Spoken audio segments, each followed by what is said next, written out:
Dia Nacional da Consciência Negra. Câmara dos Deputados aprova projeto que amplia cotas em concursos para negros, indígenas e quilombolas. E você vai ver ainda. Plano para matar ministro Alexandre de Moraes. Investigação aponta que envolvidos roubaram dados de vítima de acidente para esconder a trama. E ainda, Lula recebe Xi Jinping no Palácio da Alvorada. China é o maior parceiro comercial do Brasil. Essas e outras notícias você confere a partir de agora. Olá, bom dia para você, 11 horas e 31 minutos agora. Seja muito bem-vindo ao Redação Hit, edição manhã. Nós chegamos ao vivo nesta quarta-feira com as principais notícias. E pela primeira vez, o dia de hoje, 20 de novembro, é feriado nacional. Até 2023, o Dia da Consciência Negra era considerado um ponto facultativo em algumas regiões do Brasil. Isso mudou em novembro do ano passado, quando o Congresso Nacional aprovou a alteração e o presidente Lula sancionou a lei, instituindo o feriado em todo o país. Uma data que tem um grande significado dedicada à reflexão sobre a luta contra o racismo e a importância também de promover discussões sobre igualdade racial, justiça e a cultura negra. Para falar sobre esse assunto, vamos conversar agora com a Patrícia Souza Anastácio, advogada e especialista em Direito do Trabalho e conselheira da Associação dos Advogados, Seja muito bem-vinda, Patrícia. Olá, bom dia, Tabata. Muito obrigada a todos pelo convite. É uma alegria falar hoje, no dia 20 de novembro. Vamos lá, então. Eu queria te perguntar primeiro, Patrícia, qual o impacto e a importância de celebrar o dia de hoje? Pois é, esse é o primeiro ano, como você disse, que esse é um feriado nacional. O dia 20 de novembro agora, ele é considerado como o dia nacional, a gente pode falar, da consciência negra. É um dia importante para que a gente possa celebrar e falar sobre as nossas resistências, sobre a nossa história, a cultura do povo negro que por anos e continua sendo apagada das histórias da nossa sociedade. Então, as questões que envolvem a desigualdade, isso é muito importante. O Brasil, ele vem atuando com relação às leis de cotas dentro das instituições. As empresas hoje em dia também fazem essas ações afirmativas para tentar ter um campo de trabalho, na verdade, mais amplo. E isso é muito importante para toda a população negra. Perfeito, Patrícia. Agora, a Câmara dos Deputados, eu tinha falado no início do jornal, aprovou o projeto que amplia para 30% das vagas para negros em concursos, inclui ainda indígenas e quilombolas nas cotas. Eu queria que você acompanhasse junto com a gente a reportagem para fazer uma avaliação depois. Com 241 votos a favor e 94 contrários, deputados ampliaram de 20% para 30% a reserva de vagas para pretos e pardos em concursos públicos. Inclui indígenas e quilombolas no rol de beneficiados pela cota. Agora o projeto volta para análise do Senado.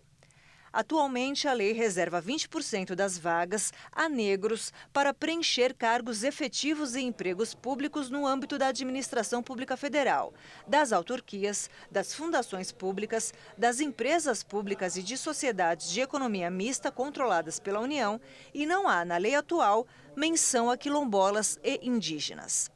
A relatora, deputada Carol D'Artora, afirmou que o projeto busca aprimorar a legislação que está em vigor e que iniciou um processo de reparação histórica para a população negra. Ela afirmou que a inclusão de indígenas e quilombolas representa, dentro das simbologias, práticas para a superação do racismo, um avanço do Estado brasileiro e o direito à reparação histórica e à ocupação no serviço público. O texto amplia ainda as modalidades de seleção ao incluir processos seletivos simplificados, já que a legislação atual inclui apenas os concursos públicos. Pois é, como a gente viu, é um passo, na luta, no combate ao racismo, Patrícia. Essa medida é uma forma da gente combater esse crime tão perverso que é o racismo? Essa medida ela não vai combater o racismo, ela vai talvez diminuir. E quando a gente fala dessa ampliação de 30% das vagas nos concursos públicos e a gente coloca também a população quilombola e também os indígenas, é para que essa minoria ela seja contemplada com esses cargos e que todos nós possamos ter melhores condições de disputa. Quando a deputada ela fala de um concurso simplificado, porque veja, a lei de cota tem 10 anos e ela previa 20%. Mesmo a gente considerando 20%, essas vagas elas não eram preenchidas por pessoas pretas. Por quê? Porque a gente ainda partia da mesma premissa dos mesmos meios. Então, quando eu amplio para 30% e eu faço essa seleção de forma simplificada, eu tento sim combater esse racismo e, na verdade, diminuir o racismo que tem dentro da nossa estrutura. Por isso que é importante que tenhamos aí essa aprovação dessa ampliação junto ao Senado. Uhum, perfeito. Agora, o que eu queria te perguntar é como que a gente pode, Patrícia, aplicar, né, uma educação antirracista nas escolas?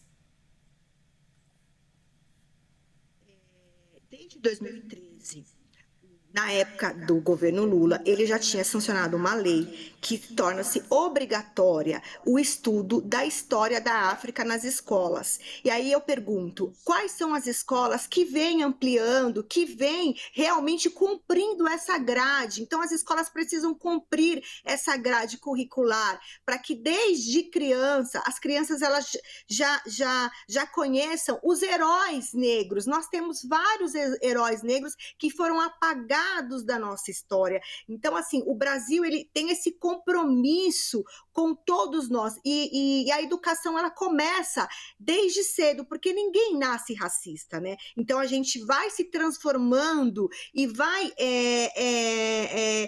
achando tudo muito normal. É normal que eu não tenha pessoas negras em restaurantes, em outros lugares que falamos de acesso. Então, isso não é normal. A gente não pode normalizar isso, né? Então, se faz necessário que as escolas elas cumpram essa determinação da lei de incluir na grade curricular a história da África.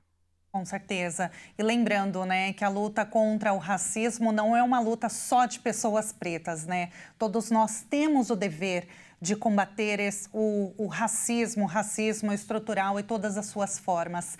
Patrícia, muito obrigada pela entrevista, pela análise. Foi um prazer falar contigo e que a gente sempre traga esse debate aqui no nosso jornalismo. Muito obrigada, foi um prazer.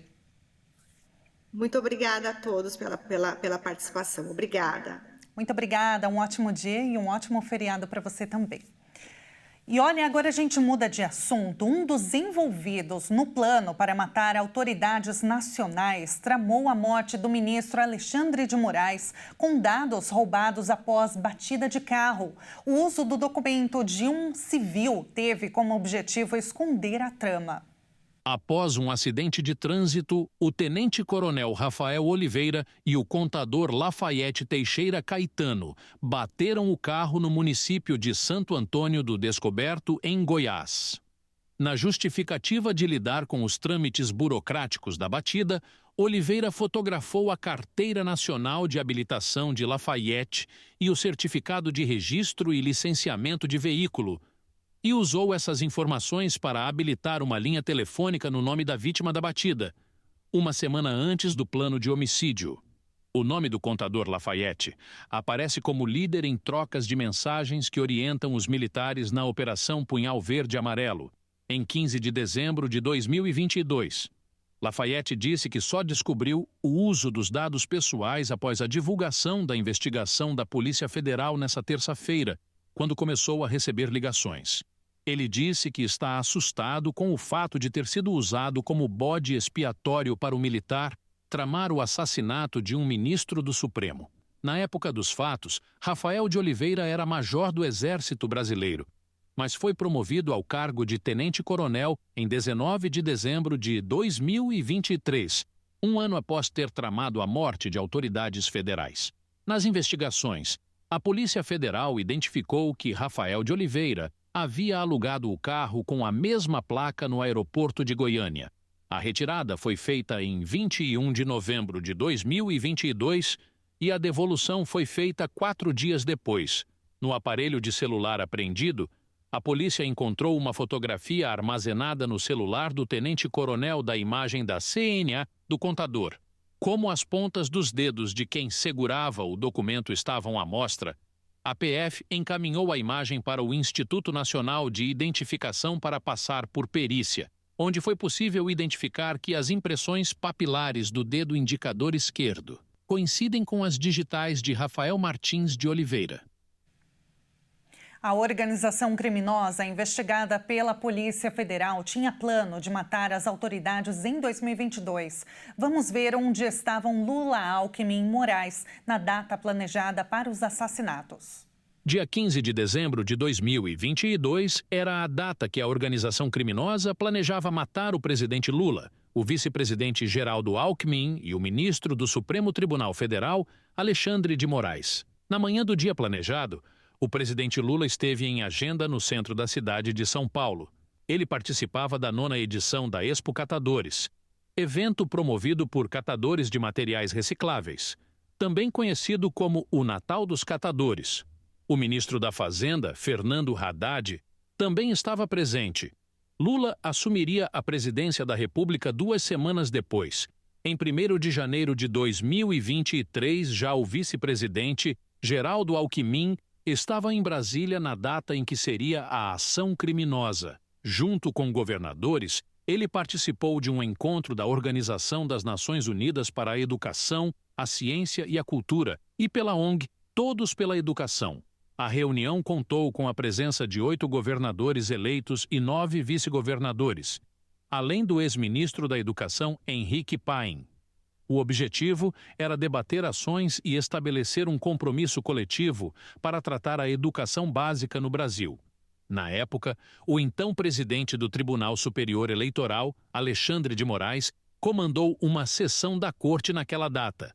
Ele também participou de uma audiência em que recebeu o Prêmio Transparência e Fiscalização Pública 2022.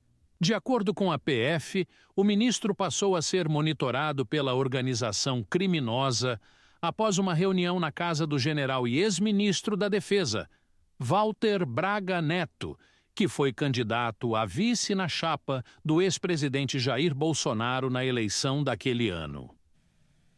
E veja a seguir, Lula recebe Xi Jinping no Palácio da Alvorada. A China é o maior parceiro comercial do Brasil. E agora vamos ver como está o trânsito na capital paulista neste feriado. 28 graus, olha que lindo céu. Voltamos em instantes.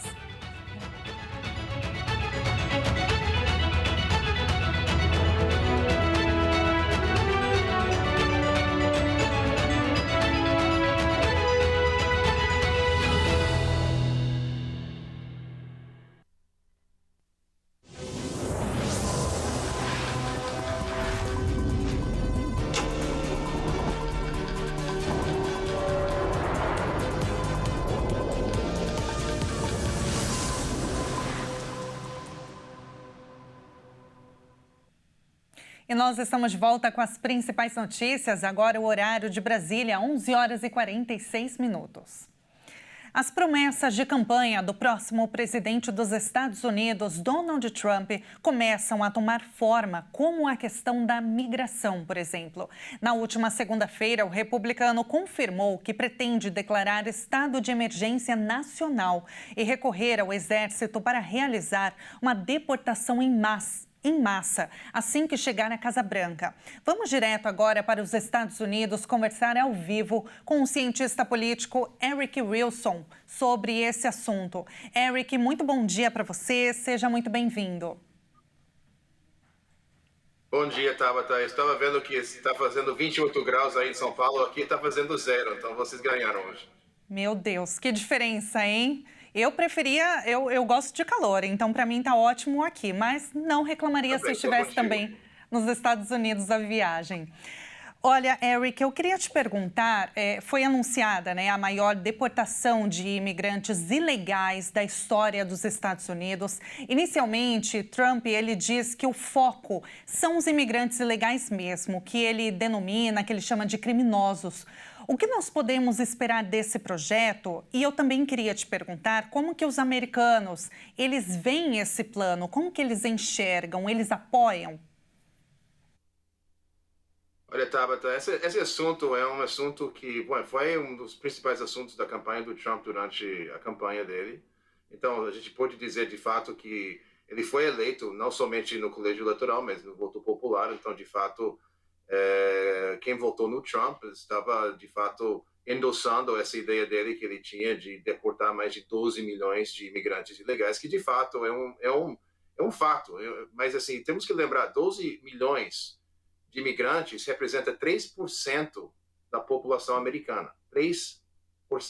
Ou seja, são, assim, uma pequena porcentagem dessas pessoas, assim, tem antecedentes criminais, etc. Mas, ou seja, acho que o que a gente está esperando ver é a execução. Como que o Trump pretende fazer isso? Você falou que ele havia indicado que ia declarar uma emergência nacional no primeiro dia, quando ele tomar posse.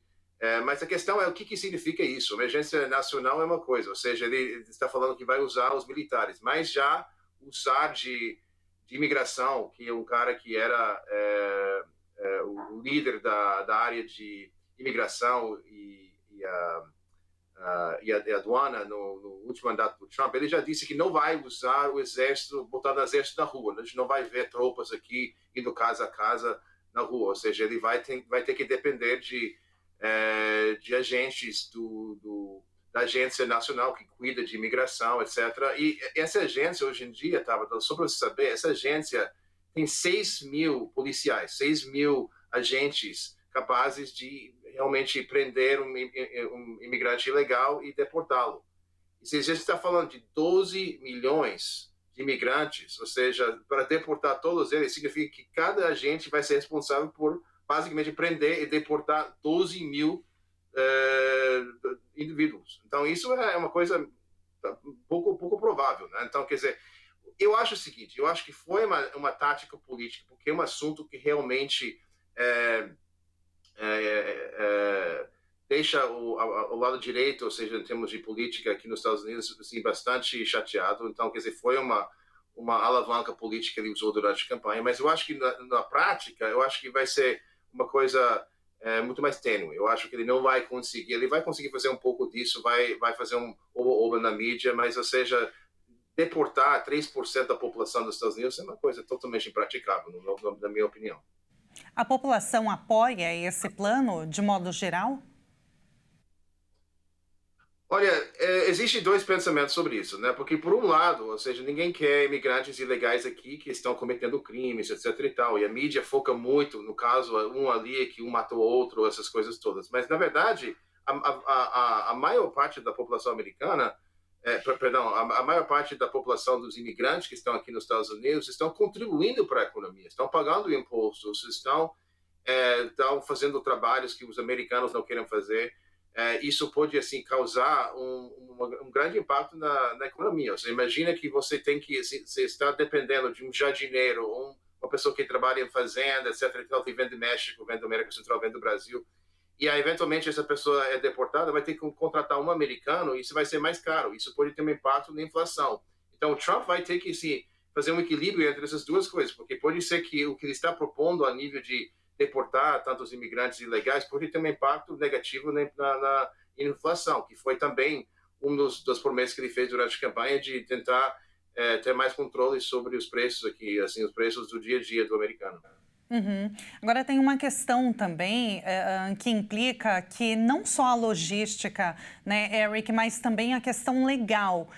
Especialistas, inclusive, que a gente já ouviu aqui no nosso jornal, já disseram que legalmente deportação em massa não pode, é ilegal, não pode. E aí precisa ver realmente como que esse plano ele vai ser concretizado na prática, né? Você citou a questão da economia e, de fato, afeta, né? Porque muitos deles fazem trabalhos que os americanos não querem fazer, então vai impactar em muito a economia. Isso pode prejudicar ainda mais os planos econômicos do Trump, que já não são bem vistos, né?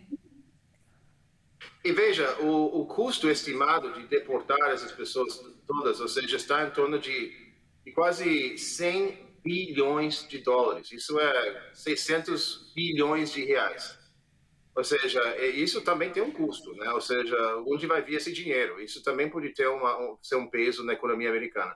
E outra coisa, você falou das questões legais, ou seja, como eu disse, só tem 6 mil agentes capazes legalmente hoje em dia de poder trabalhar na prisão e eventual processamento e deportação desses imigrantes ilegais. Mas para tal, eles vão ter que ter a coordenação com os policiais assim, locais. E temos aqui muitas cidades santuárias, ou seja, cujos prefeitos são democratas, que estão totalmente contra isso. Então, quer dizer, vai existir talvez talvez a parte legal mais nebulosa dessa história toda, que como que esses agentes federais vão poder coordenar com os agentes locais, os policiais locais, os prefeitos locais, porque Nova York, por exemplo, é uma cidade onde tem muitos imigrantes ilegais, mas o prefeito de Nova York, Eric Adams, apesar de que ele não está a favor da imigração legal, ele está totalmente contra essa deportação em massa que o Trump está propondo. Então, quer dizer,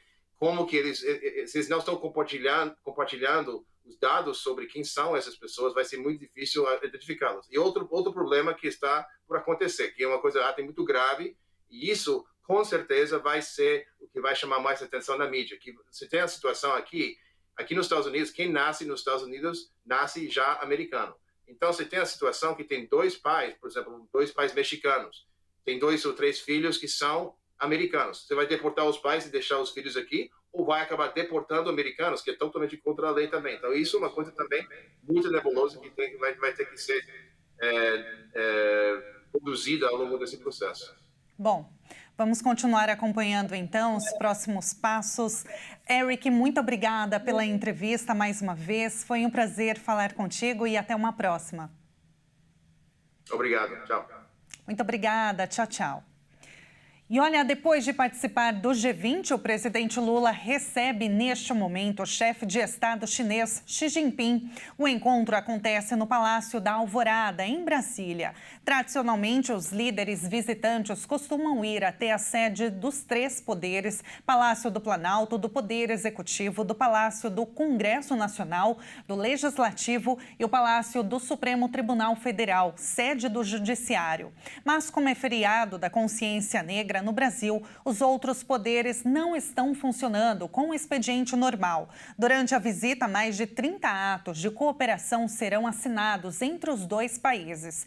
Entre as pautas a serem discutidas, os presidentes devem tratar de assuntos relacionados a políticas e programas de investimento e desenvolvimento dos 2 países, relações bilaterais e ainda coordenação sobre tópicos regionais e multilaterais. Desde 2009, a China é o maior parceiro comercial do Brasil e uma das principais origens de investimentos em território brasileiro. E agora nós vamos ver uma câmera ao vivo de Porto de Galinhas, no município de Ipojuca, em Pernambuco. Antes de encerrar esta edição, olha só que lindo, 30 graus neste momento, nosso Nordeste maravilhoso. E esta edição fica por aqui. Muito obrigada pela sua companhia. Um excelente feriado para você e sua família. Até mais.